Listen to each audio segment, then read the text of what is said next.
There is a type of exhaustion that doesn't start in adulthood, but in childhood. Why did some people never learn to be children? Why do they feel they must always hold everything up, even when they are exhausted? Why does love seem like something earned by being useful? And even more importantly, what happens in the brain when a child takes on responsibilities that weren't theirs? Stay until the end, because understanding this can change your story. There is a type of exhaustion that begins before you even have the words to describe it. It's the fatigue of a 6-year-old who learned to translate their mother's silence, the hypervigilance of a 9-year-old who became the emotional architect of their family, the hollow pain of someone who mastered the art of disappearing without ever leaving. You couldn't be reckless. You couldn't be messy. You couldn't fall apart because someone else already had, and someone had to pick up the pieces. That's how you became the strong one, the responsible one, the little adult inside a child's body. Everyone called it maturity, but it wasn't maturity. It was survival disguised as good behavior. This is the psychology of the child who grew up too fast. And if that sentence weighs heavy on your chest, it's because you recognize something in it. Maybe it started the day you saw your father cry and realized that adults could break too. Or the night your mother's bedroom door stayed closed for days and you learned to make your own breakfast, to invent excuses at school to explain why you were so tired. Maybe it was more subtle. Maybe it was simply the constant absence of anyone asking how you were while you watched everyone else crumble in silence.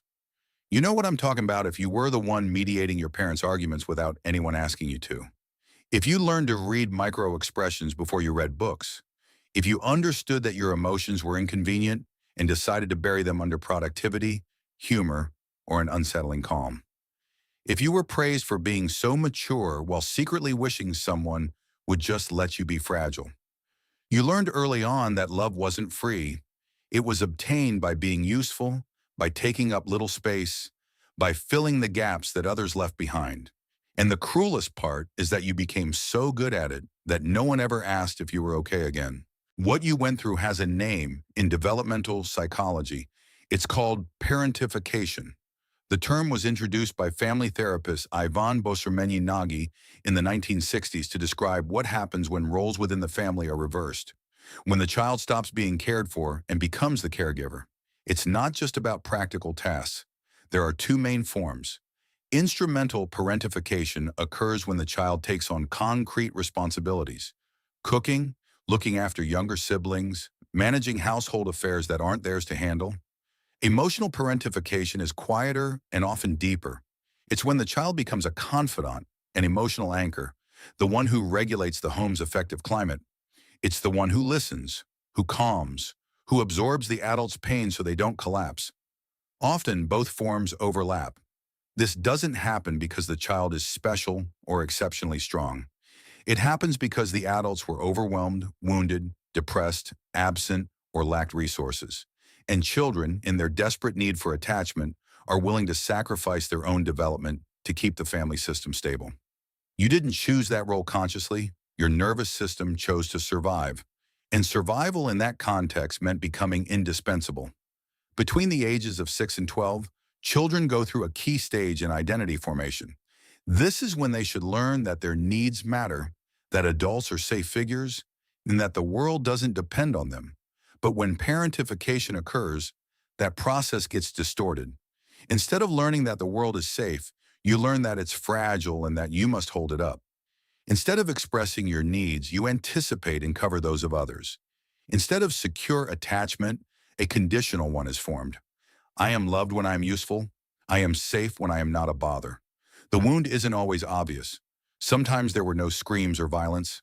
Sometimes it was a depressed mother who couldn't get out of bed, a father who numbed his pain in silence, a separation where you were the emotional support. The details change, but the result is the same. You developed a self that prioritized the emotional survival of others over your own development. And what happens to that child when they grow up? From the outside, they may seem successful, competent, self-sufficient. Inside, they are often still that same overburdened child. These are 7 patterns that often appear in adulthood. First, hypervigilance in relationships. You're always reading between the lines. A tiny shift in your partner's tone, and you're already anticipating conflict. You prepare to defend yourself, or even worse, You apologize for something you didn't even do. Your nervous system was trained to detect danger before it manifested. Before, it protected you. Now it exhausts you. Second, difficulty receiving care. When someone offers you help, you say it's not necessary. If they try to comfort you, you change the subject or make a joke. Receiving feels vulnerable, even dangerous. You learn that needing someone meant disappointment. You built a fortress of independence, but at the top of that fortress, there is loneliness. Third, the cycle of overdemand and burnout. You don't know how to stop. Resting feels like laziness. You tied your value to your performance because, deep down, you still believe that love depends on what you produce. You achieve, you burn out, you recover just enough, and you start again. When someone tells you that you're doing too much, you hear it as not enough. Fourth, emotional numbness or overwhelm. Either you feel nothing or you feel everything. For years, you repressed emotions just to function. Now, when they emerge, they do so in waves of anger, sadness, or anxiety. Or you disconnect so much that even happy moments feel flat. When a child doesn't learn to feel gradually and safely, they don't develop emotional regulation, but rather suppression or explosion. Fifth, guilt when resting.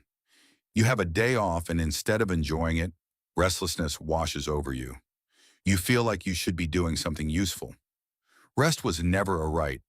It was a reward that only came when everything else was resolved. That's why today you find it hard to relax without feeling like you're betraying some invisible obligation. Sixth, attraction to emotionally unavailable people.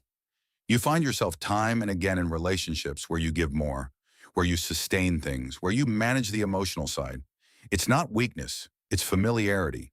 Your nervous system recognizes that pattern. Unconsciously, you think that if you can get this person to see you and choose you, you'll prove you were always enough. But you're trying to heal a childhood wound through an adult relationship. And that never works. Seventh, the constant feeling of being too much or not enough. You oscillate between feeling excessively sensitive or inadequate. You never seem to take up the right amount of space. Because when you were a child, your needs were ignored or perceived as a burden. You learn to shrink yourself or to perform, but not simply to be. If you recognize yourself in any of these patterns, you are not alone. It's not a character flaw. It's an adaptation that was necessary for survival at the time. Now let's talk about what all this does to your brain and your nervous system. This isn't just psychological, it's also neurological. When a child is chronically placed in a caregiver role, their brain develops under constant stress. The amygdala, the fear center, becomes hyperactive. It stays on alert, scanning for threats even when none exist. That extreme sensitivity used to be protection. In adulthood, it translates into anxiety, constant anticipation, and difficulty relaxing. At the same time, the prefrontal cortex, responsible for emotional regulation and decision-making, doesn't have the ideal conditions to mature fully. Because you were busy regulating the emotions of others, not learning to regulate your own in a safe environment. The HPA axis, the system that regulates the stress response, is also altered.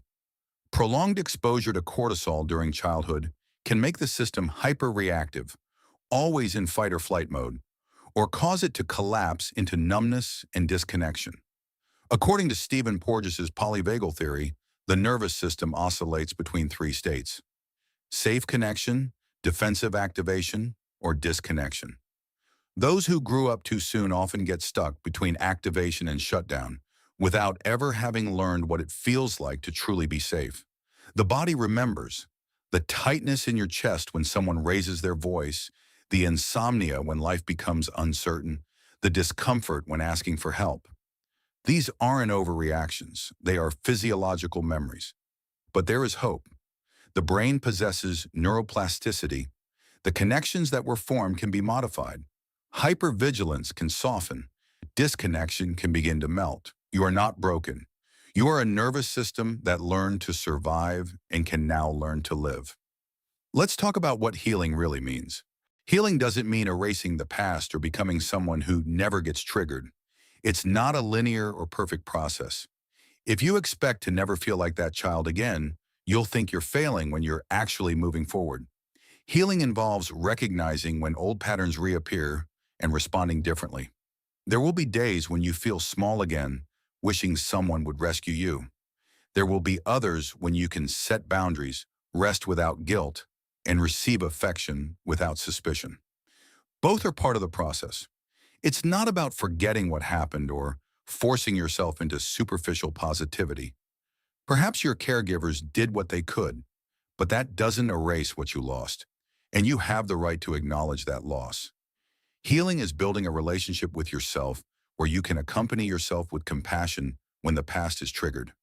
It's not about never falling, but about getting back up with more awareness and less shame each time.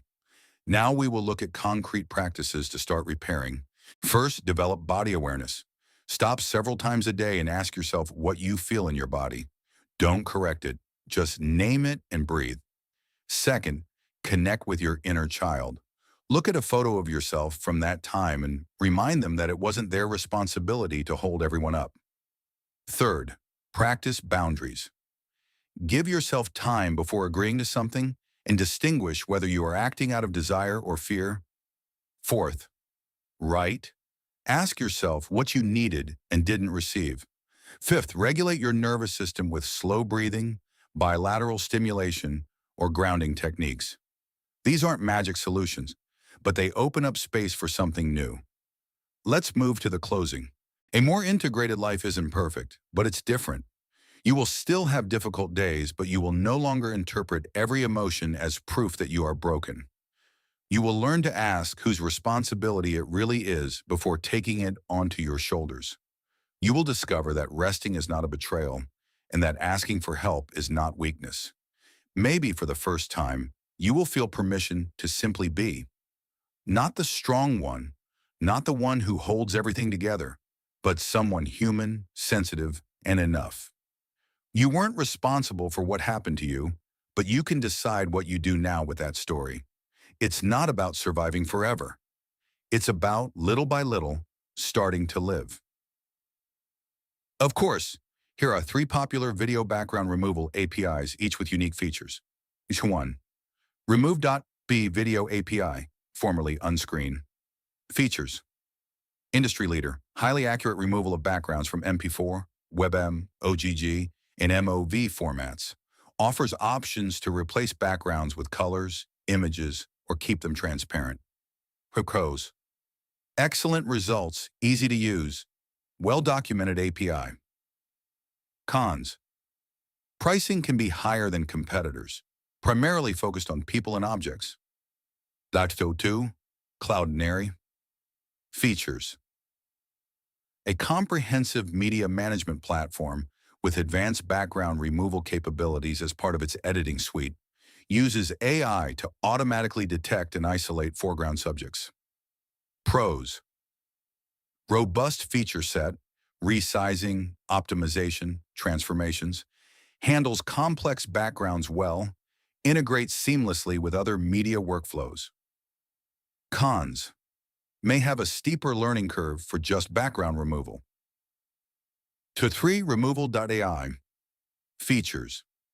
Provides a dedicated video background removal API using deep learning models. Supports various video formats and offers high processing speeds. Pros. Specialized focus on background removal, competitive pricing, easy to integrate API. Cons. Might not have as many advanced editing features as all-in-one platforms like Cloudinary. Choosing the UD